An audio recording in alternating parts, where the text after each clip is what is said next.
So let me say something a little bit about Dr.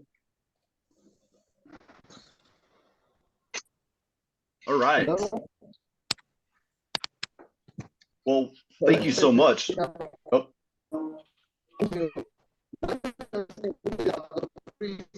Hey, Dr. Daniel, we're not hearing you well. You are not hearing me. Yes, it's breaking. It's like you wanted to introduce Dr. Barnett. Yes, I think it's a network problem. Please go ahead. Go ahead. Go ahead. Dr. Chris, associate professor of practical history,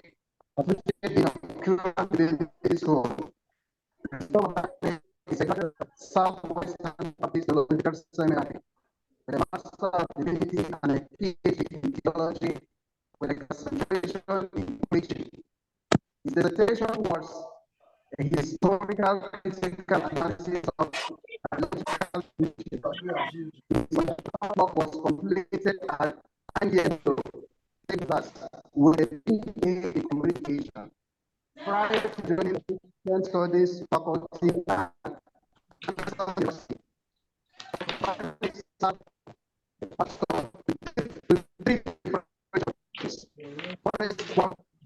Church, Texas. Weekly Texas, and he's Christopher Barney is an active member of Evangelical Society. Dr. Barney is married a graduate of AU, with a Master of Science in Psychology. Casey, Patsy, Paul, Patsy. So very currently serves as the pastor of the Point Church in Addison. So Dr. Barney, you are welcome to continue your presentation. All right. Thank you very much, Nicodemus. So appreciate that introduction. I know there's a little bit of I think some sound issues that folks are dealing with. Hopefully, my sound is coming through okay, and you'll be able to hear. So this might be a little bit of a adjustment in our plans from what I talked to Dr. Ajibadi about. But Dr. Fuller and I are going to kind of just have a conversation about preaching and kind of hit these topics that that we identified that Dr. Ezekiel asked me to talk about. So first of all, let me just back up and just say thank you. I want to thank you for giving me the opportunity, me and my colleague, Dr. Fuller, that we would have the opportunity to come and to participate in this webinar. We are very appreciative of it. I had the privilege to participate earlier in May in the inaugural meeting of the African Homiletic Society and to bring greetings as president of EHS. And it's been probably one of my greatest privileges of the year of being president of the Evangelical Homiletic Society to be able to participate with this group and to talk to you guys, to be a part of your meeting, and now to be a part of this. And so I just want to say thank you so much for giving me that opportunity, and for Dr. Ajibadi for asking me to be a part of this webinar today. And when we were talking, he and I were talking a little bit about the Homiletical Society and the one that we have here, the one that you guys have just started. And we were talking about some of the things that he was doing. He said that you guys are doing some of these webinars, and he mentioned the desire and extended an invitation for me to participate. And I said that would be wonderful. I would love to do that. And I immediately began to think of colleagues that could be a part of this with me, to be able to speak to this issue of pedagogy and kind of what we teach whenever we're teaching preaching and how we do it. And so my colleague, Dr. Fuller, and I'll give kind of introduction to him since we'll be talking about this kind of in a dialogue. Dr. Fuller is my colleague here at AU, and he and I came in at the same time. It's been about 14 years. Please, can we all mute ourselves, please? Please go ahead. And there was somebody earlier in the prayer I thought was in a car accident from their I thought I heard the squeal of cars. Um, Dr. Fuller is the director of the honors program here at Anderson University with our undergrad students. And he is also the winner of the Bowles Award for teaching on our campus, which is given annually for outstanding teaching. And he's taught the intro preaching class, at least at AU, since we came about 14 years ago. I know he taught that class as well at Southern Seminary a few times as an adjunct before he and I came here full time. Also, Dr. Fuller has taught in our Doctor of Ministry program in the kind of introductory, not really introductory, but preliminary class in that. And so he's had opportunities to teach students that are at different places. Some of those that are undergrad students just coming in, but also then some folks who are already teaching, who are already preaching, who are doing their ministry work.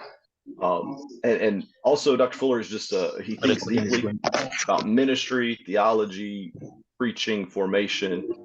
He's a practitioner on the preaching team at Upstate Church here in South Carolina, and he is a colleague and a friend. And so I'm excited to have him join us for this. I think that he will add a lot to our conversation. And so we've kind of just worked out some Q&A, some questions and answers. We're going to dialogue about, and then I believe after Dr. Ajabadi later presents, and we'll have some Q&A where you guys can ask us questions if you have that. So Dr. Fuller, welcome. I'm glad that you're a part of this with me. And let's just kind of start with content of, as you're preparing to teach a class, and also kind of ironically, he's teaching an intro preaching class this semester that my son is in. So, so not only colleagues, friends, but he's actually teaching my son preaching right now. So Dr. Fuller, as you look at your preaching, as you look at teaching preaching, how do you determine what your learning objectives are? What are your learning objectives for that intro preaching class? Yeah, well, thanks everyone for letting me be part of this today. I've enjoyed seeing you so far, and it's a privilege to be here with you. And whatever I have to say today, Dr. Barnett can probably say it as well or better. I enjoy working with him through the years at AU, and excited that he's the president of EHS. So when I think about learning objectives for preaching, it does depend on the academic level and the experience of the students in the class. So if this is a first semester undergraduate preaching course like the one I'm teaching right now, I assume very little about them except that they have passed Old Testament class, they've passed a New Testament class, and they've passed a class on hermeneutics or interpretation. And I tell them at this point, I assume that you have enough knowledge of the Bible to determine like the meaning of a text. So I'm assuming that much.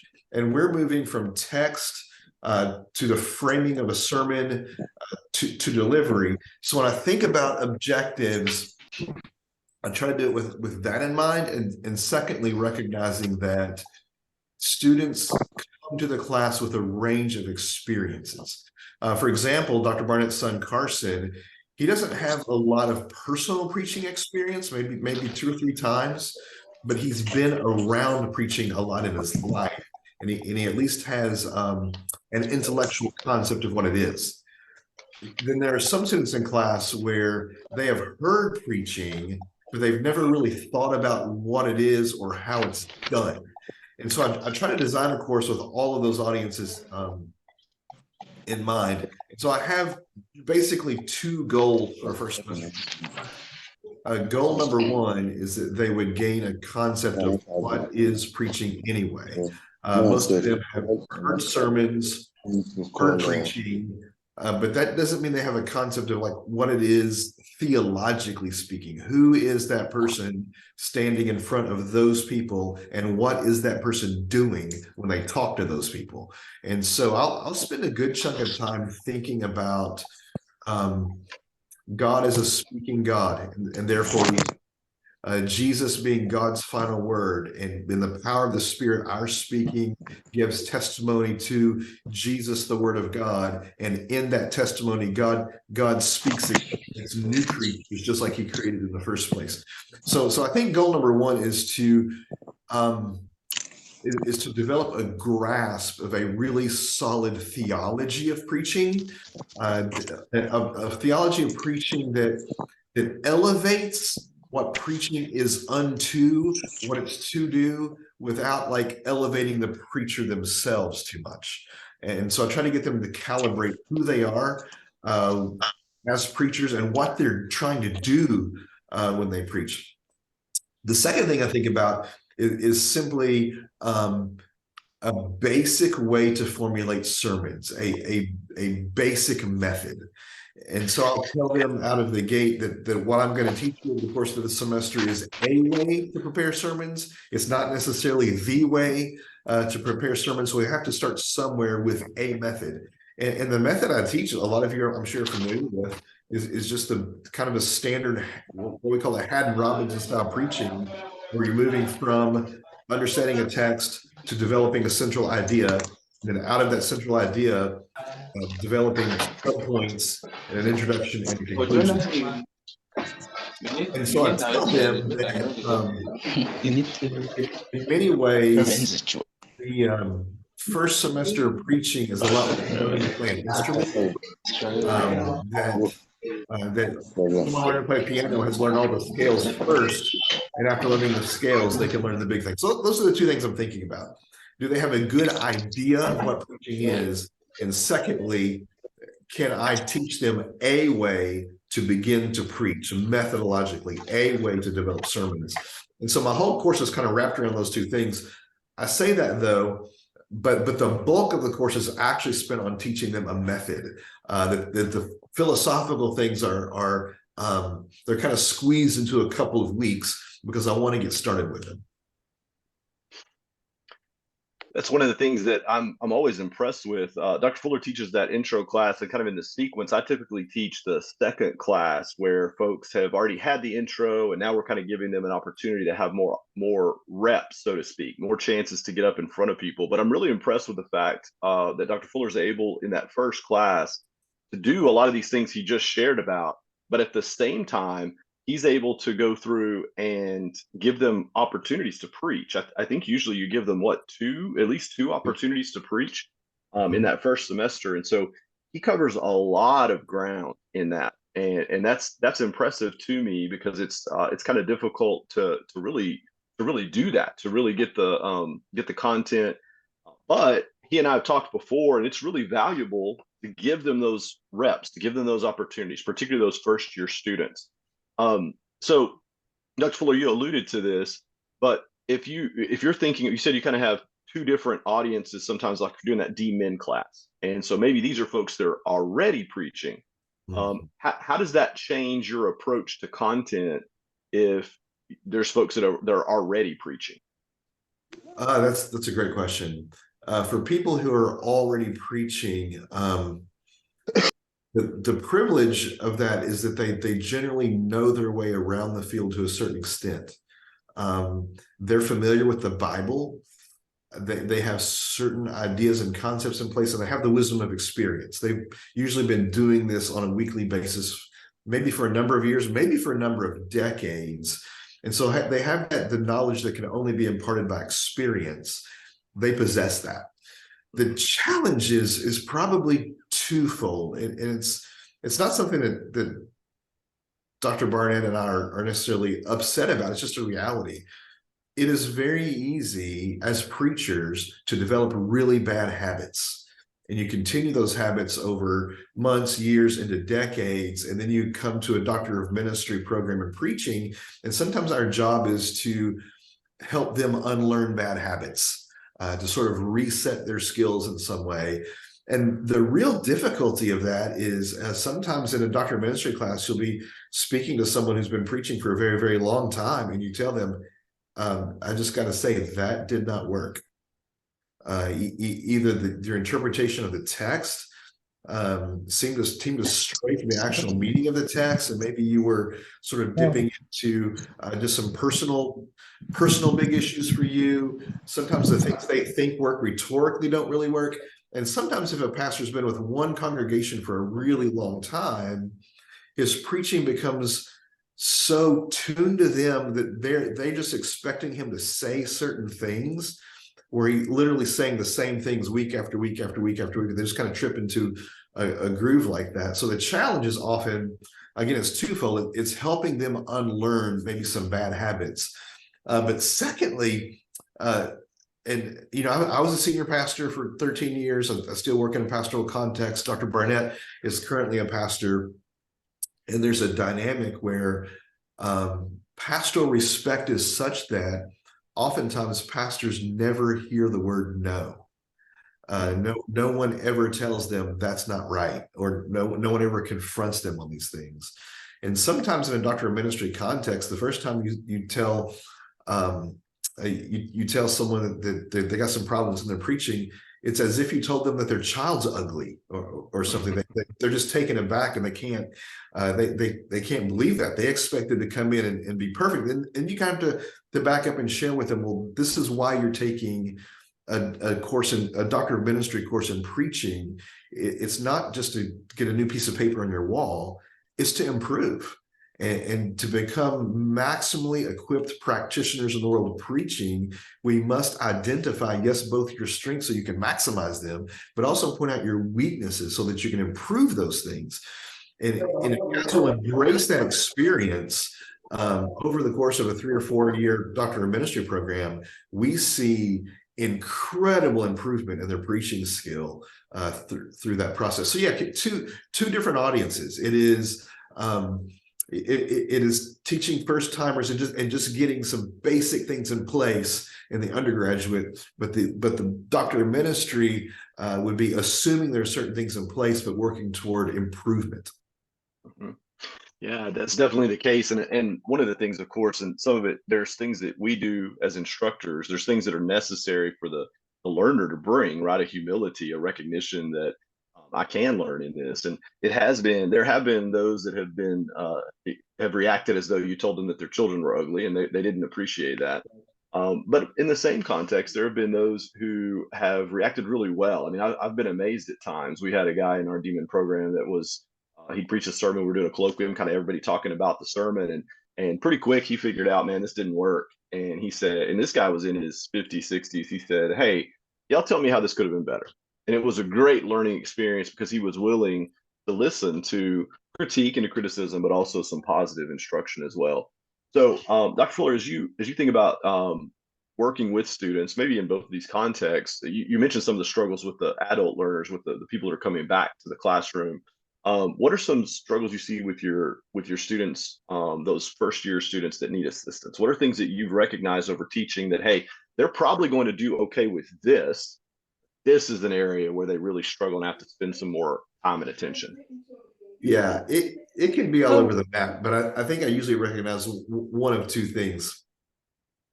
There are two types of student in preaching class. There's the student who is really timid about even the thought of preaching, and encouraging them that they can do it, to try. This is a learning environment. There's a sense in which it's pretty safe, that the feedback you'll get will be constructive, and we want to help you along, and your classmates want to help you along. The other kind of student is the one who just assumes they can do it. Mm-hmm. And they're actually not giving a lot of thought to it. And so student one, who's timid but pays attention and tries, they will excel in preaching. The student who just assumes they can do it won't really try, and the hard moment they have is when they stand up to preach and it doesn't go well because they just thought they could do it. It reminds me of when I was a kid. I was a big baseball fan, and I would watch baseball players on television, and I would imitate their batting stance. And I mean, I could get it down to a T.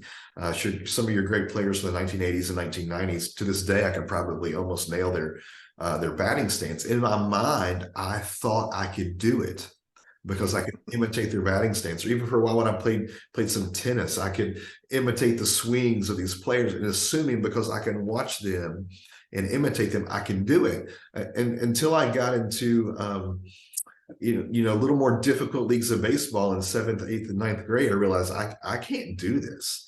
I can't imitate Eric Davis's batting stance and then just go do it. And so I think some students have an idea, because I have an idea of what it should be, I can do it. And those are the ones that end up with a pretty rude awakening. It's the ones who are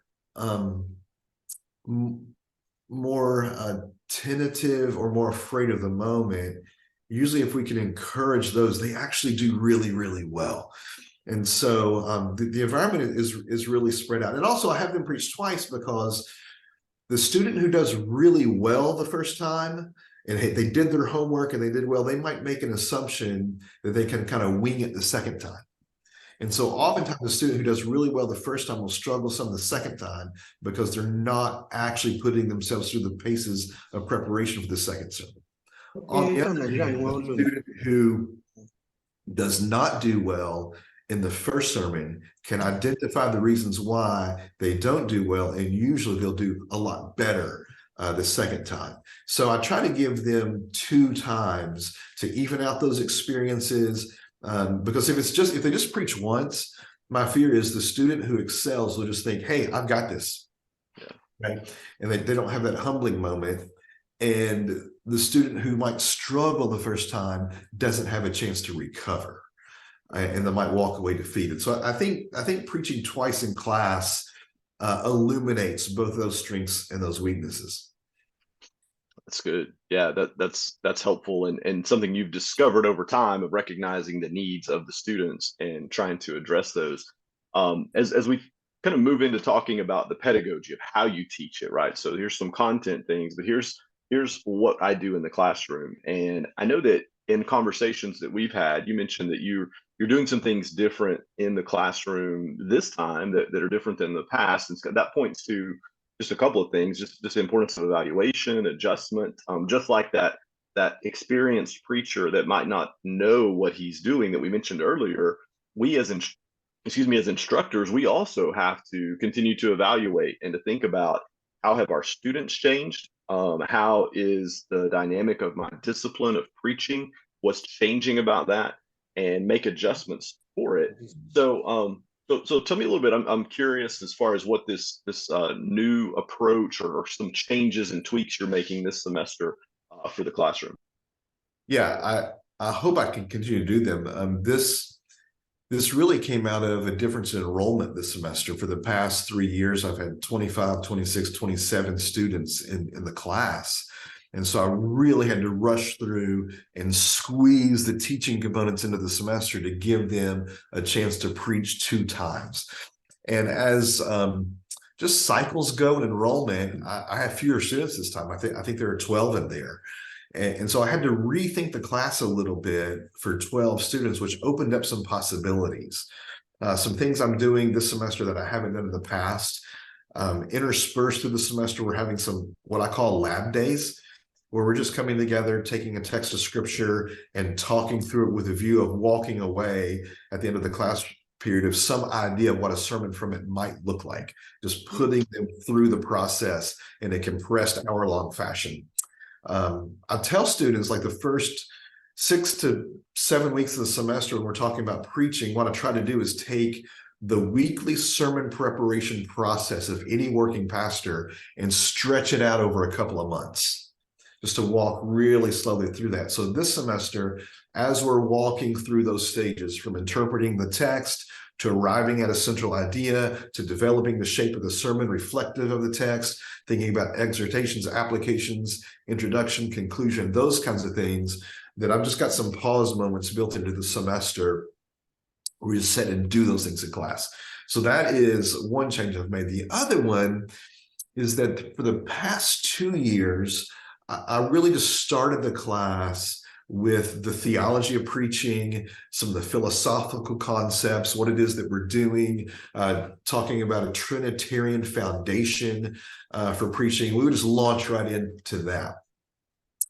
This time, though, I flipped the script just a little bit, and for the first 3 days of class, we simply gave them an overview of what a sermon is and how it's developed. I might relate this to manufacturing of some kind, even maybe like automobile manufacturing. If I can't, but if I were to teach someone how to build a car, I probably wouldn't start with pistons and camshafts and fuel and those kinds of things. I would probably like show them a car and walk around the car, let them see the car, maybe even let them drive the car, and then talk about how a car works. And so that's sort of what I'm doing with preaching this time. So the first day of class, we didn't talk about the syllabus. We didn't talk about assignments or anything. First day of class, I put Philippians chapter 2, verses 1 through 4 up on the screen. And I just talked them through recognizing grammatical and syntactical relationships in the text. In fact, I probably did something that might have been a bit of a trick to them, but I think it worked. So the first day I took them through Philippians chapter 2, 1 through 4. If there's any consolation in Christ, any comfort in love, make my joy complete by being of the same mind.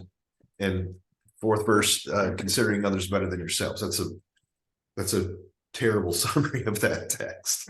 And so what I did was I said, look, in verse 1, we have this idea that there are certain benefits to being part of the believing community, right? Right. Verse 2, we have this idea that joy is completed as we walk in unity, right? Right.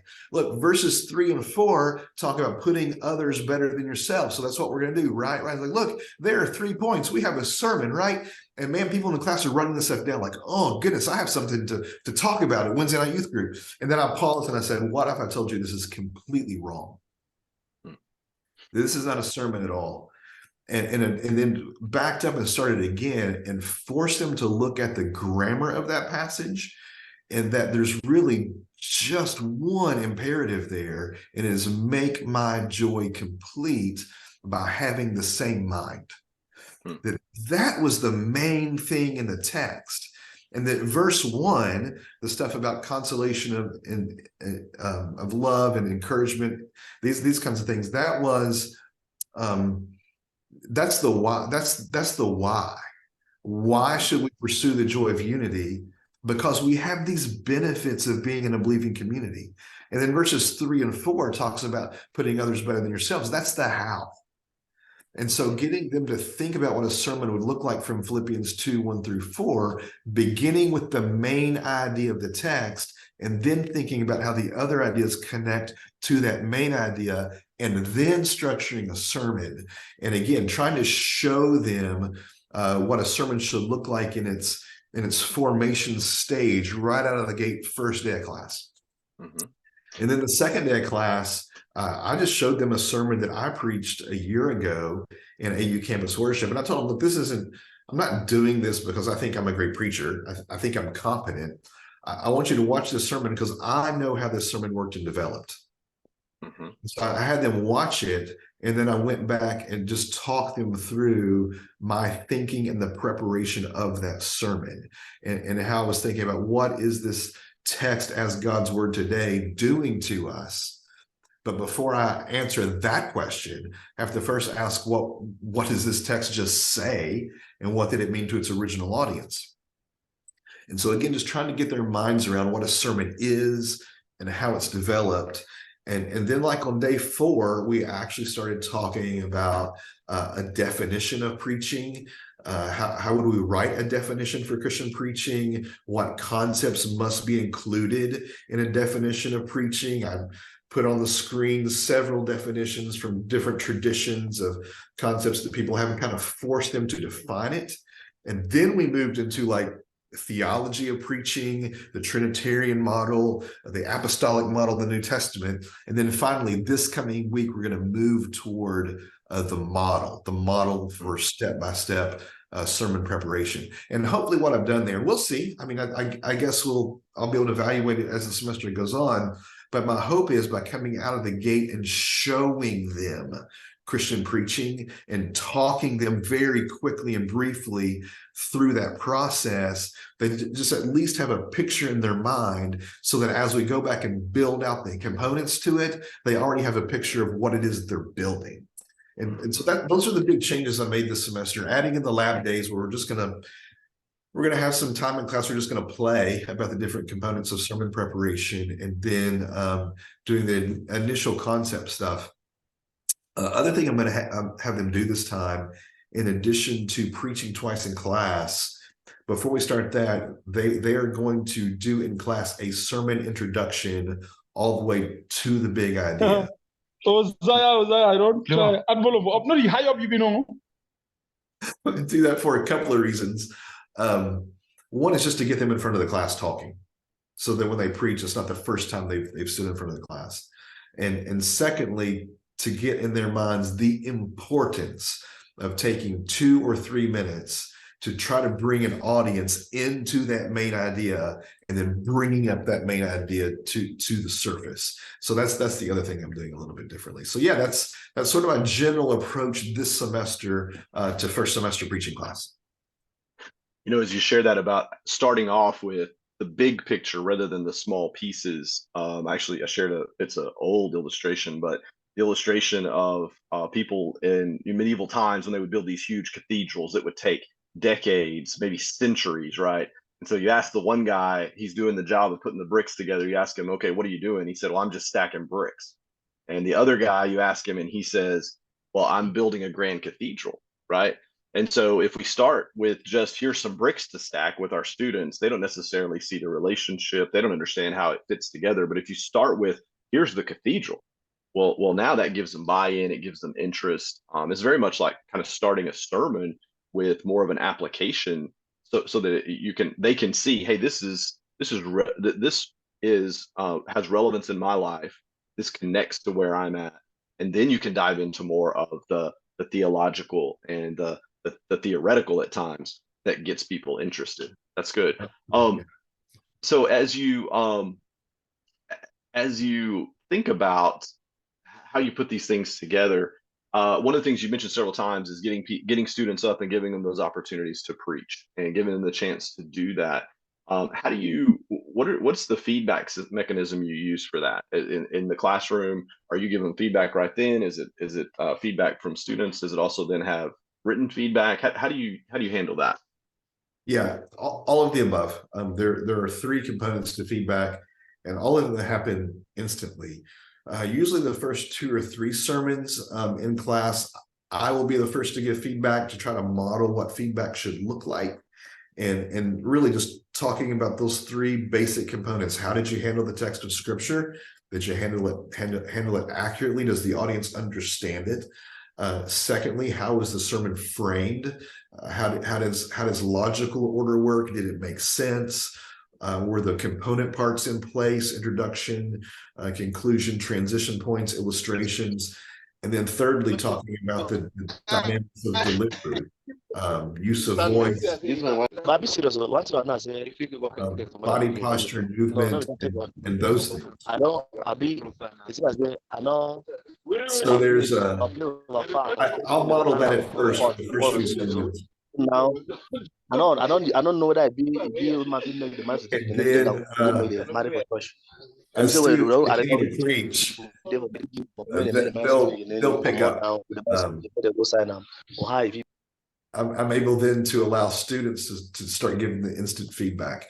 And so about a week or 2 into the preaching cycles, I'll speak last instead of first, and let the students begin to give instant feedback in a way that I hope is helpful. But oftentimes, and I don't mind doing this, a student will give some feedback and I think the feedback's wrong. And I'll just say, hey, I disagree. I actually think that worked well. And so we're just trying to invite really good, constructive conversation. And the students tend to really enjoy this. In fact, the learning curve in preaching class doesn't really start to tick up until they're preaching in class and receiving live feedback.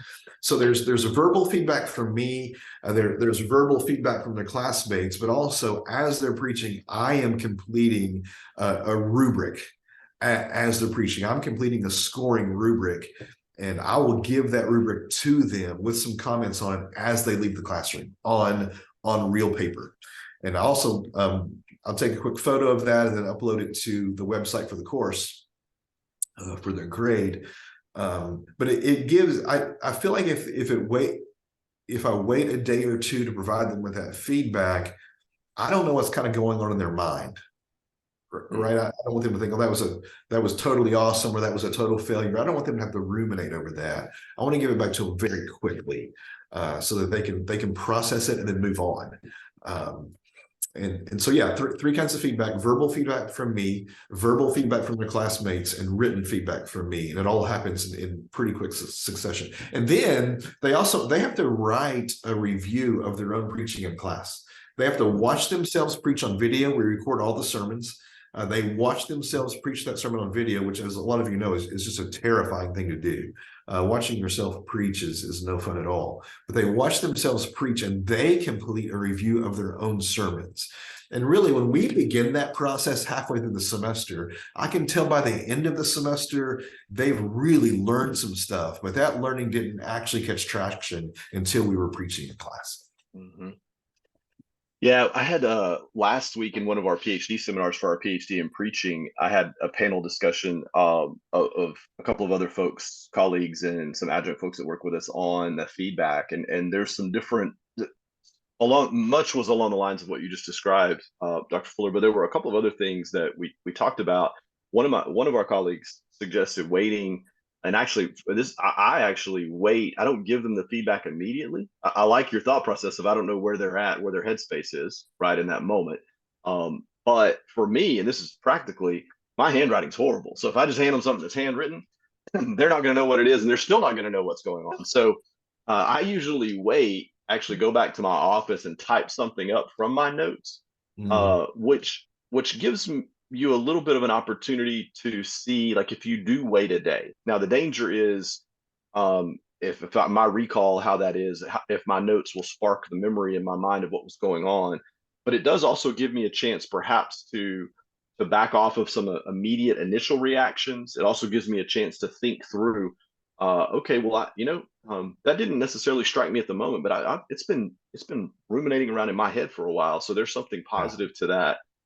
So I think there's a couple of ways to go about that. I think your idea, we don't want them to be wandering off for 2 days in the wilderness thinking I'm horrible or I'm great, either way.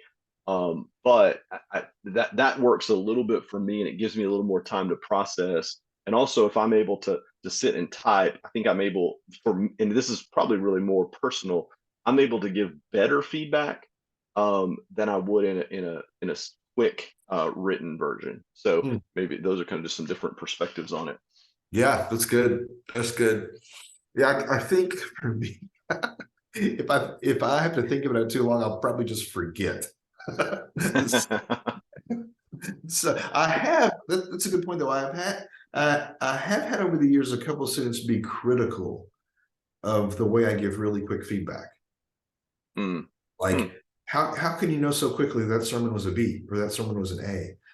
And I think my instinctive response, I don't know whether this is right, is just to say, I have heard so many student sermons over the years. Right. Normally, not always, but within the first 2 or 3 minutes, I can almost predict how this sermon is going to go, what's going to be great, what's going to be not good. Now, occasionally there are some real surprises in there, no doubt.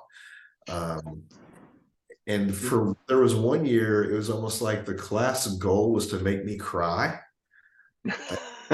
Because within the first couple of weeks, there were a couple of just really powerful student sermons.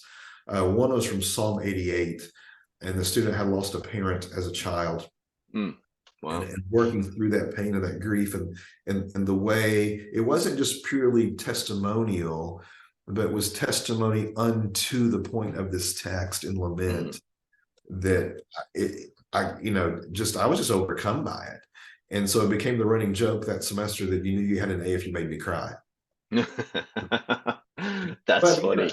As you know, it's like the more you listen to preaching, the more you just have like an instinctive sense of what's going right and what's going wrong. And I'm sure I've gotten it wrong over the years. In fact, if I think real hard, I think I could probably recall a couple times where I emailed a student back and said, hey, I've thought about this sermon and I'm adjusting it.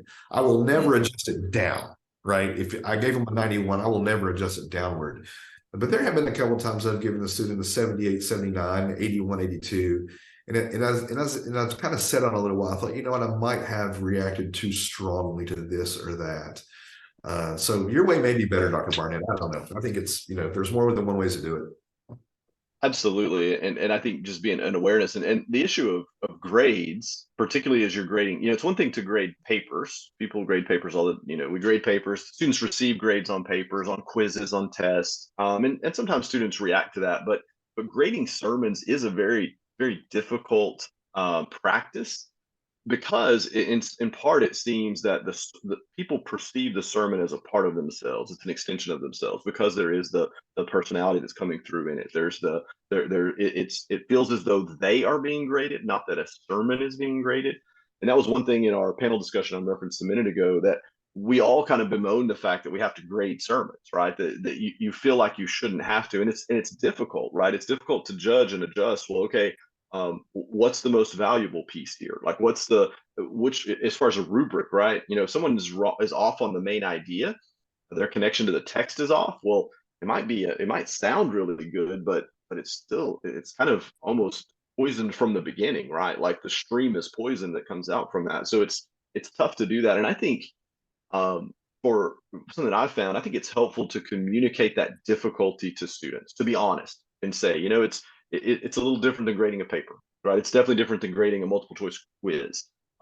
And definitely to emphasize, look, I'm not grading you as a person, as a Christian, right? As someone who is called to, I'm grading this sermon to help you as a person, as a believer, as a called person of God to do the work of God. So I think that's a challenge we run into in that realm.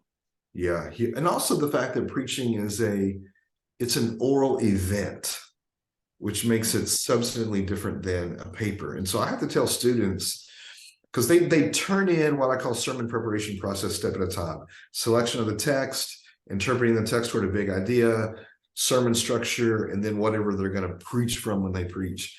And I tell them, you can ace everything and still struggle when you preach the sermon, because a sermon is not a paper. It is an event, and it's all of you. You're all of you is there. The way you look, the way you sound, what you do with your body, all of you is there, and that can make it difficult to grade. But also, they don't need to assume that one part of sermon preparation automatically equals a good sermon. It's like I learned to say, I think when I was a pastor on Sunday morning, people asked me, "Are you ready to preach?" And I eventually just said, "Oh, we're about to find out." Because you really don't know until it's done and over with. Same way that Dr. Barnett, I know that you've probably had the same sort of stuff. When we would drive home from church when I was a pastor, and I'd ask my wife, "How was it?" Either she said, "Hey, it was good," and she would point the good thing, and I'd say, "How was it?" She goes, "It's all right." I'm like, "Oh no." If she just says it's all right, it meant that was not good. Yeah, don't ask your wife for feedback unless you actually want it. That's right. Moral to the story.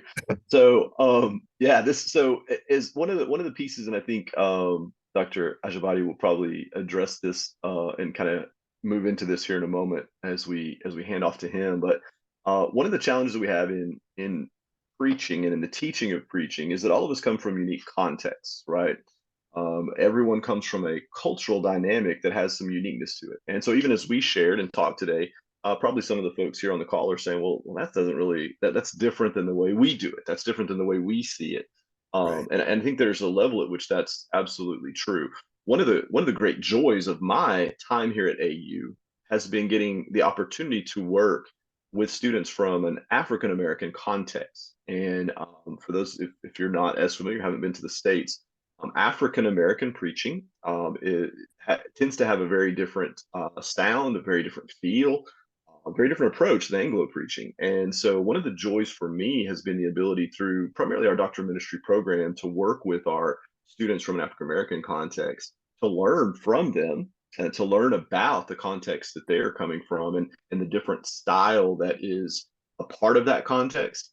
That's been quite a growth experience for me, to recognize that the way that I've seen it, the way that I've experienced preaching, it's not the only way, right? And probably not even the best way, right? So as you think about that issue of contextualization, Dr. Fuller, when you go into the classroom, how do you work with the issue of contextualization and trying to train students without imposing our cultural assumptions on them?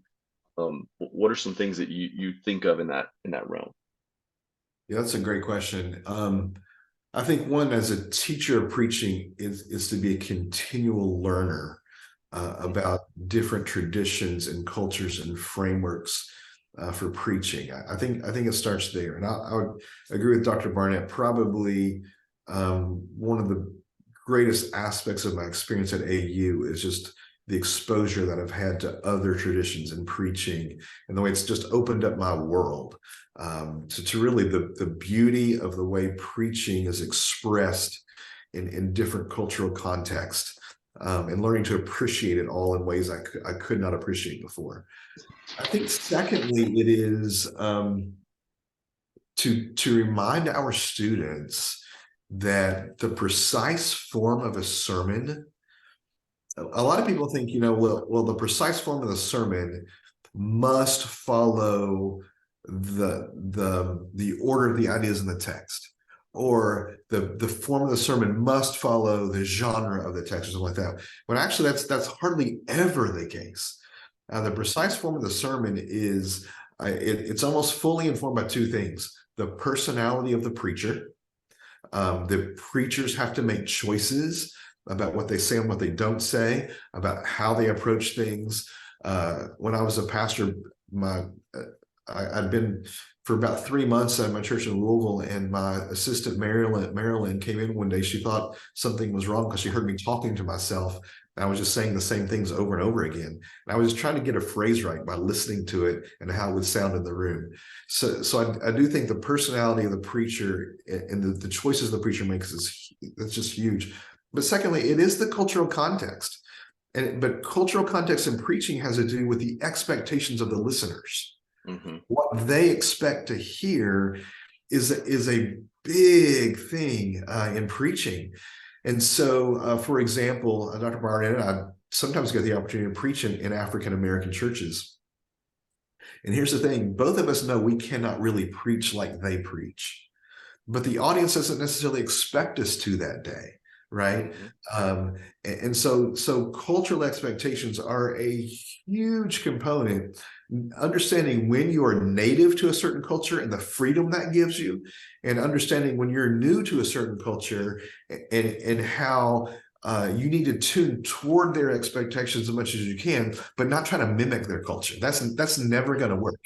I can't be someone I'm not when I'm preaching, and that can actually be insulting, right? If I show up in a different cultural context and just try to mimic that context, that might insult them. And so, but I think the biggest thing, again, this goes back to my thesis, even in first semester preaching class, telling them what I'm teaching you is a way to preach. It is not the way to preach. The preaching is beautifully wide and varied. There's a book called Speaking God's Words by Peter Adam, and he's an Australian Anglican preacher, and he would say we have to remember that preaching is a ministry of the word. That the church should be a place where the ministry of the word is multiplied in many forms and ways: children's ministry, prayer groups, on and on. And preaching may be that which kind of draws a congregation to a central place, but it's still just a ministry of the word, not necessarily the ministry of the word. And I think the same is true for the framing of a sermon. There's a way to do it. But the way to do it is testifying in the Spirit from the Scriptures unto Jesus. That's the way to do it. But the very context and the forms, that's so dependent on so many things. So I think it's just probably an issue of intellectual humility and honesty as much as it is anything else. Mm-hmm. Yeah, there's a couple of things I would add to that. So Dr. Fuller typically, at least at the undergrad level, teaches that initial intro preaching class, and then, as I mentioned before, I'll teach the second one. And so oftentimes I try to introduce some of these different forms and to say, hey, there's more than one way that a sermon can sound. There's more than one way that a sermon can take shape. There's the Grady Davis poem that talks about a sermon as a plant. And it flowers and grows in its natural environment, this natural design, which I think is critical to instill within our students, because oftentimes they come with this idea that a sermon must look and sound this one way. But if you stick with that one way, then oftentimes you're very limited in what your preaching will sound like. which then, of course, even though our congregant, the as far as the culture of the audience, like our congregants expect and want something specific, but if you stay with that something specific format, then they'll get bored with it eventually, right? And it's easier for them to tune you out. So when there's variety, that forces people's ears to prick up, and they go, "Wait, hold on, wait a minute. This is different. What's going on here?" And so it's good, I think, to have some of that variety. It's good for us, just for our creativity. It's also good for the listeners, so that they'll be sparked to step out a little bit further. So, well, Dr. Floyd, I think we've had a wide-ranging conversation about several different topics here that we had wanted to look into. How do we teach preaching? What's the content? How do we contextualize it? I think now it's probably time for us to turn the reins back over to Dr. Ajibade, and to let him share, and maybe, as we would say it, maybe clean up our mess and make some sense of things that we've said. I do apologize. We did kind of set things up. We were having some trouble with the sound at a point there, so we were just kind of muting everybody's microphone. So if you came in and suddenly you're muted, you had something wonderful to say, I apologize. But we had a few too many bus and motorcycle sounds in the background. So Dr. Ajibade, I'll turn things over to you, and we'll hang around for some Q&A if we have some time for that at the end. But we'll hand the reins of the ship back over to you, or hand the reins over to you. All right. Thank you so much for this insightful conversation.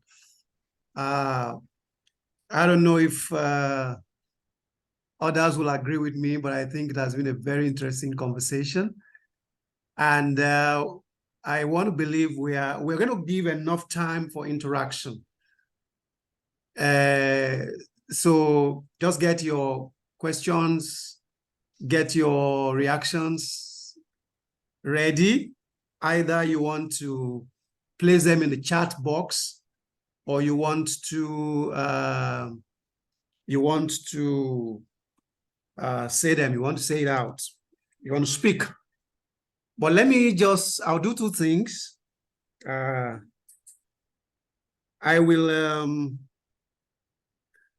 raised some questions from their conversation that I want us to keep meditating on as African preachers and teachers of preaching in Africa. And then I'm going to I'll share a few things that I would want us to take note of when we talk about the African context, preaching in the African context. I'm going to share that, but let me draw out these questions that I raised from their discussion, Christopher and Chuck's discussion. Very interesting, beautiful discussion. The first one is, do we make the student to see the sermon before we help them to build it? Do we help them to see the sermon before we help them to build it? Do we see the sermon together? Do we see the car before we start talking about the parts? For me, that's revolutionary. I don't know. Sorry, I have to use that word. But I mean, for me, that's insightful.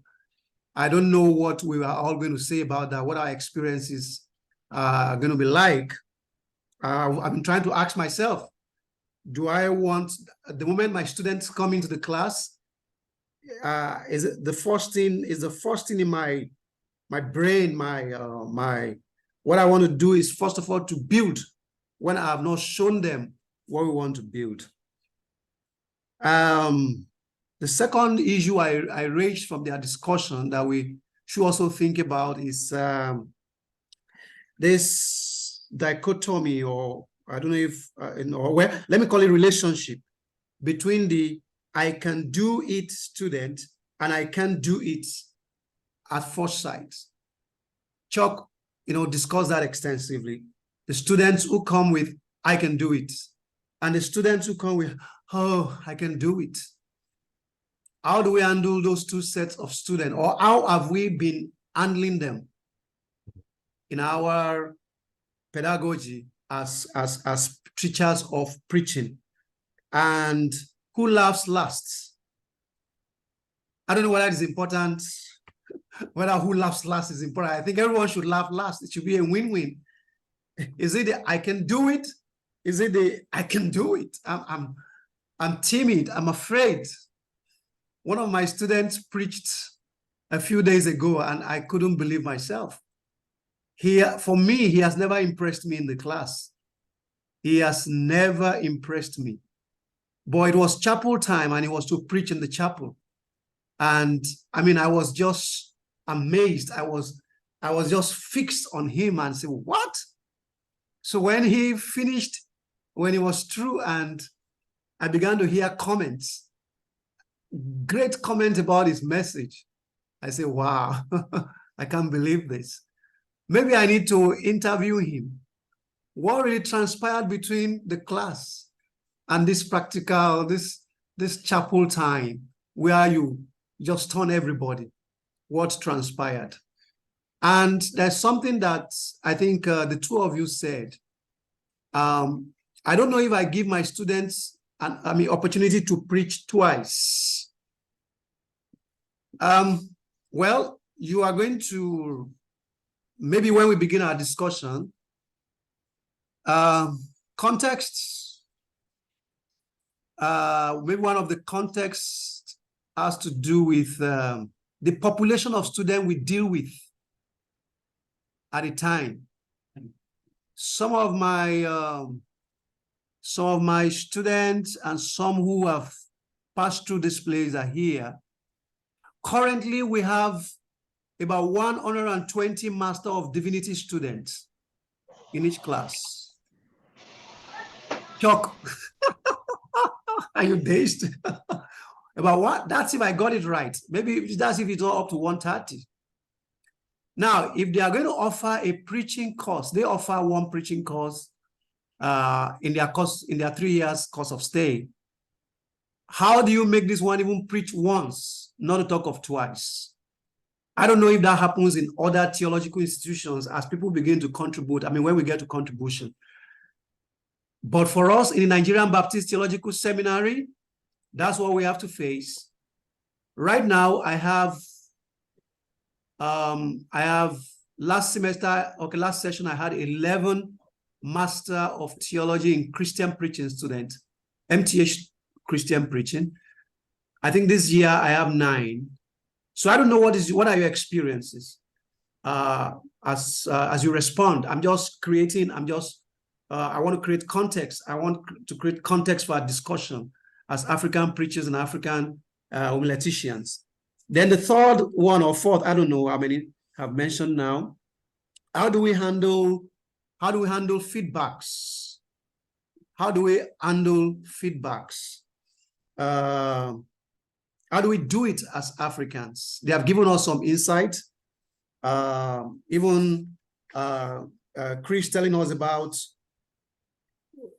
not giving feedback immediately. I mean, allowing some time so that if I got him right, different methods. And of course, the evaluation parameter. What are the evaluation parameters that we should use for our students as African preachers? Many of the parameters, many of the evaluation sheets that we use are the ones we download from the internet, used in the West. Have we designed something for ourselves that can meet our context as African preachers? So how do we handle feedback? Then what is our approach to grading? What is our approach to grading? There are some schools, some institutions that have this 30%, 70% grading system where the examination, especially if you are teaching degree student, is that what we call baccalaureate student, degree student, or Master of Divinity? And the exam will take 30%. The exam will take 30%, and the CA, the continuous assessment will be 70%. So how do you do that in your institution? How are you going to be fair on the student? If in a preaching class, that if in a preaching class, which is basically practical, you have to base your examination, you have to put your examination on 70%. What have you done throughout the semester? And how are you going to give 30% to all that happened throughout the semester? Well, we have found a way around it. I don't do that when I was teaching the baccalaureate student. It's going to be either 60-40 or 50-50. But I don't have a problem for postgraduate students. It's usually the undergraduate. And then one more question here is, how humble are we when we are to preach in other contexts? They have raised the example of African-American having to preach in an African-American congregation or context. Now, sometimes we think Africa is just one homogeneous community. Some people think Africa is a country. Africa is a big continent.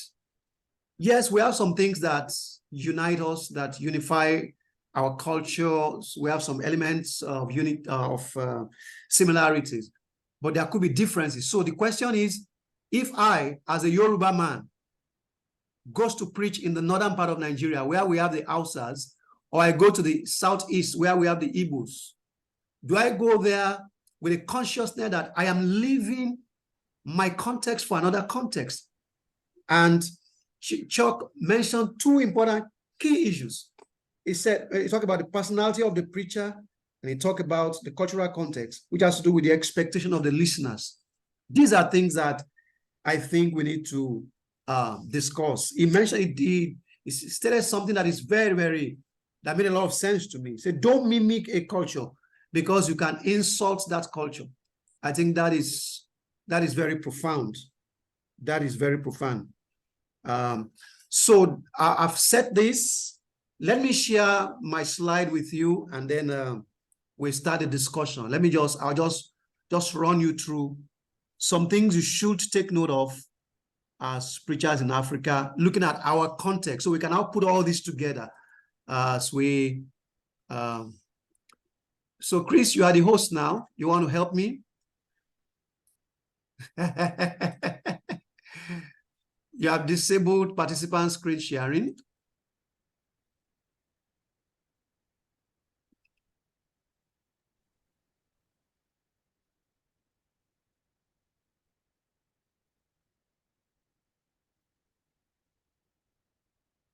Okay. All right, fine.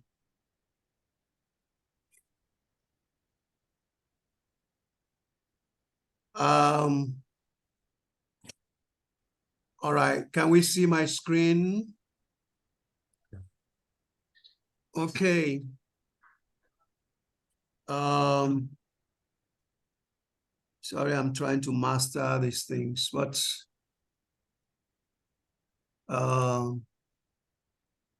okay, now I think I got it. Then I'll also minimize this. All right. Now, I jotted a few things here, preaching to Africans. And, well, culture, like I said, let each person think about their culture. So if we're talking about cultural need, all of us should decide what we think are the unique elements of our culture. But if you are going to preach to Africans, please take note of these needs.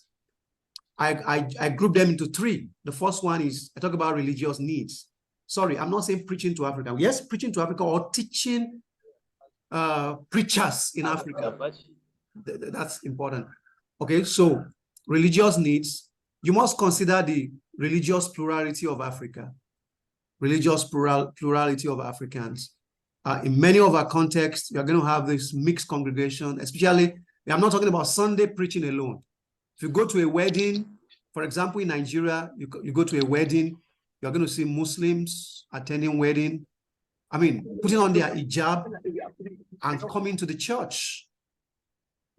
So we have this religious plurality, and there is this relative acceptance of each other. We have a community. We live a very communal life. So if you are training somebody to go and preach in Africa, that person must have that consciousness of religious plurality. Another thing we must be aware of is the resurgence of African traditional religion.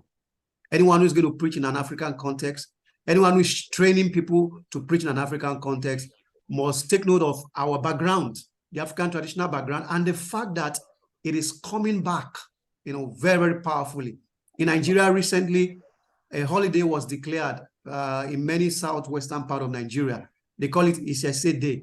It's actually for African traditional religious people to have a holiday for themselves.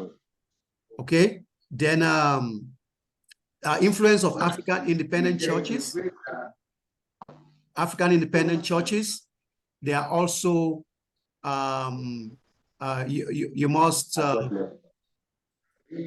must take note of the fact that they are seriously coming up, and they have a lot of things for us to learn. A lot of things for us to learn. The way they handle worship seems to resonate highly with the African cultural milieu, African cultural understanding of the way things are done. So it is important for us to study them and learn a lot of things from them. It is important for our students to study and see what they can learn from them. It's important for us to, as teachers of preaching, to study that. Then there is the influence of Pentecostalism.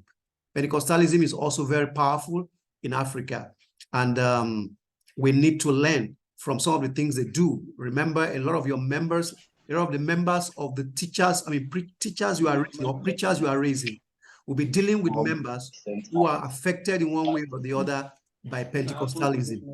I'm just creating all this background for us as we do our teaching in an African context. Then we have the prophetic movement. There is the new prophetic movement.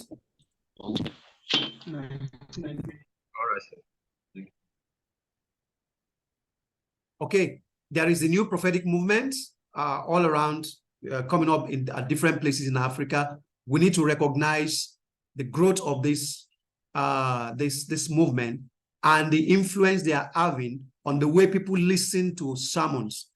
All right, you see today, people, where you listen to somebody preaching, you can't distinguish between his or a sermon and prayer. You don't know whether he's praying or he's preaching. For every sentence he makes, there's a prayer that backs it up. And for every segment of his or a sermon, there's a prophetic utterance. So what is prophetic preaching and what is prophecy in preaching? These are issues we need to consider as we raise people to preach in an African context. Then, of course, you must also realize what is happening in Africa, what I call the Global South accession. God is doing a lot of things in the Global South.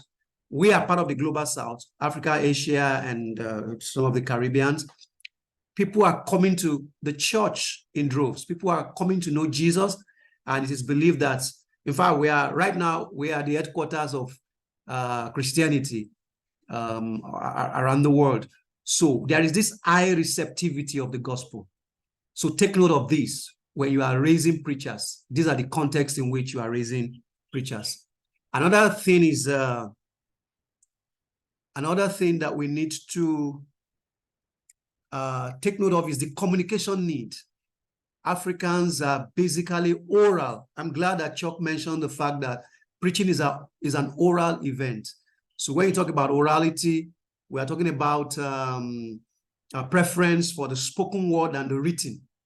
Note that when you are dealing with Africans, you are dealing with very oral people, people who love to process information through proverbs, songs, folklore, drama, poetry, and so on like that. So when you are preaching in an African context or you are raising preachers in an African context, please remember that they are highly oral. Remember that Africans love dialogue. That's one of the reasons why I said when you are teaching your student, when you are recommending for them, ask them to read about preaching in the African independent churches. You're going to learn a lot of things. Highly dialogical. You see there's a relationship between the preacher and the people who are listening to him. They don't want to be bored. An African congregation is not a congregation that wants to sit down and just fold their hands and be looking at you for the next 1 hour. They want to participate. They want to go in. They want to have dialogue. Then, of course, celebration. That's something that is very much common among the African Americans. There is this peak of their sermon where you have the celebration. I think there is also that element in the African Christian preaching too. Then there's something I call the existential needs. Existential needs. Well, took that from philosophy. I don't know if it is an appropriate word, but when you are raising preachers for Africa, remind them of the people they are going to minister to. These are people who are struggling with poverty. They are struggling with bad leadership, insecurity. There are issues of colonialism. There is this issues of neo-colonialism, gender issues, where women are being suppressed, women are not allowed to do some things, and we know the role that women play in a typical African community, African society. Then you are talking about the context of poor healthcare facility, all right? Still diseases that are still ravaging the continent and so on like that. You have poor infrastructure. We are still looking forward to a day when Africans will produce our own planes, our own airplanes. I think we are coming up with our cars gradually, when we are going to produce our own mobile phones, and we don't have to import everything from the West. So if you are sending preachers, to go and preach to people who are under this situation, how will you take them from where they are to where they should be? How do you use preaching as an instrument of developing Africa? That is very, very important. Our education has its own problem. Environmental issue, climate change and so on like that has its own problem. So take note of this. And then I want to mention that in our seminary, Nigerian Baptist Theological Seminary, in recognition of these unique needs, we have developed some courses, some seminars. And I give you an example. One is preaching in the African context. If you have come to do a program here, master or PhD, you're going to do a course on preaching in the African context. We have it for MTH and PhD. We have a course, Contemporary Biblical Proclamation in an African Context, for MATS, Master of Art in Theological Studies. We have Preaching and Development. We just started that this semester, and that is for Master of Divinity students. Preaching and Development, I mean, like the issues I mentioned, the developmental issues that Africans are going through. How does a preacher confront them on his pulpit or in his discipleship, preaching and discipleship ministry? And then we also we have a course, Proclamation and Culture, for MTH and PhD. Then we have a course on pastoral preaching, where we also distinguish between pastoral and prophetic preaching. Then we have a course on revival preaching, just to address these issues that I have raised. And in the nearest future, because we only have a course on a seminar on pastoral preaching, we're going to develop another one on prophetic preaching. We're going to develop a course on African American preaching. We're going to develop a course on narrative preaching. Those of us though some of these are somehow brought in, even though we don't have them as full seminars, they are brought in some of our courses that we offer currently. You know that if you are in the academics, curriculum changes are not easy. They take time. But once you are prepared, once you know the areas where you have need, you can always chip it in whenever there is the need to reshuffle or to reassess your curriculum. So I think these are the things I want to add. We can now put everything together and see what discussion we want to hold on this. Thank you.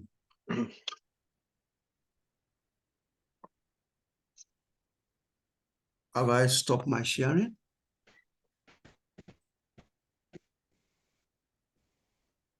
Dr. Nicodemus, I think you can take over from here.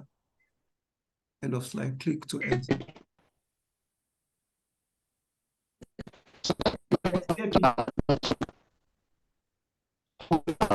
Oh, we're not hearing you. We're not hearing you. I don't think you stopped sharing. Eh?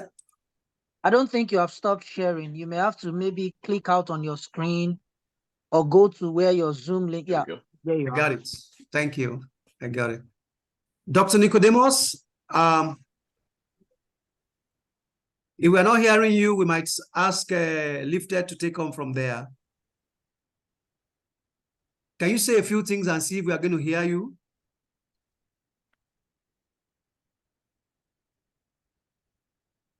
All right, we can't even hear him at all again. Is lifted there? Okay, if lifted is not there, Oluwasegun, can you take on from here? Can you just handle the discussion? Yes, I can. Good. Yes, sir. I'm here, sir. Oh, okay. Okay. I'm here, sir. Sorry. Good afternoon, sir. Yeah, go ahead. Okay. You're asking me to handle the discussions on the platform? Yeah, would you like to do that? Oluwasegun should do that. No, I can do that, sir. Go ahead, please. Okay. A few people have made comments on the platform, but let's take those who have oral comments. Apart from the three questions that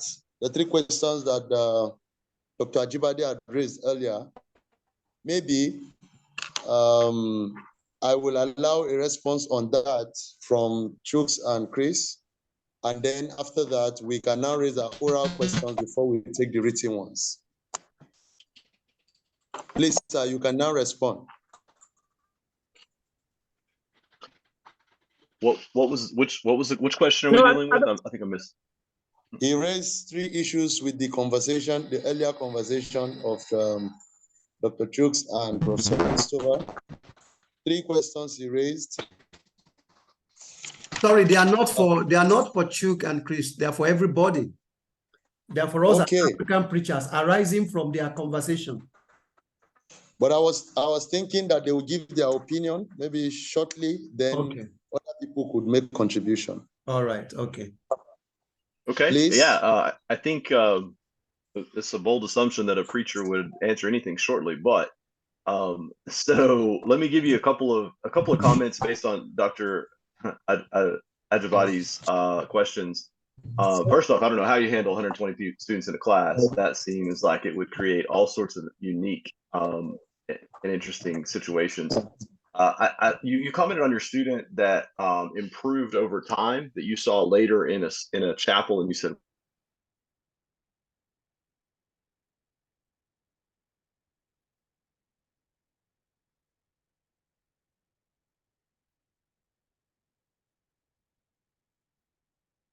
experience with this